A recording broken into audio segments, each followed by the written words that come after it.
Brazilian football তারকা Neymar junior আবারও আলোচনায়। সম্প্রতি টিএনটি স্পোর্টস ব্রাজিল তাদের ফেসবুক পোস্টে নেইমারের একটি ছবি শেয়ার করেছেন, যেখানে দেখা যাচ্ছে নেইমার জুনিয়র অক্সিজেন মাস্ক পরে আছেন।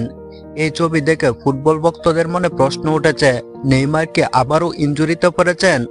নেইমার এর আগে বেশ কয়েকবার বড় ইনজুরির শিকার হয়েছেন, বিশেষ করে পিএসজি এবং ব্রাজিল জাতীয় দলের হয়ে খেলার সময় তার ইনজুরির ইতিহাস বেশ সমৃদ্ধ। তবে এই বিশেষ ছবিটি দেখে নিশ্চিত করে বলা কঠিন যে তিনি নতুন কোনো চোটে পড়েছেন কিনা। অনেক সময় ফুটবলাররা শারীরিক রিকভারি বাড়ানোর জন্য অক্সিজেন থেরাপি ব্যবহার করেন, ফলে এটি কোনো ইনজুরি ইঙ্গিত নাও হতে পারে।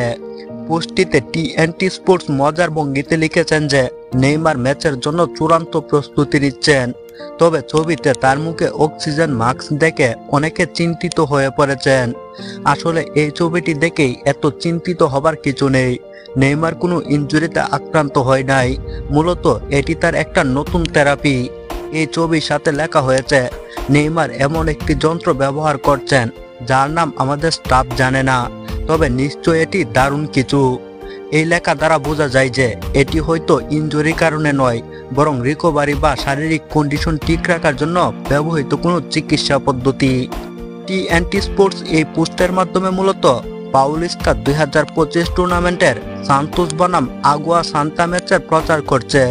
ম্যাচটি 17 ফেব্রুয়ারি বাংলাদেশ সময় সকাল 5:30টায় অনুষ্ঠিত হবে, যা টিএনটি এবং ম্যাক্স প্ল্যাটফর্মে সরাসরি সম্প্রচারিত হবে।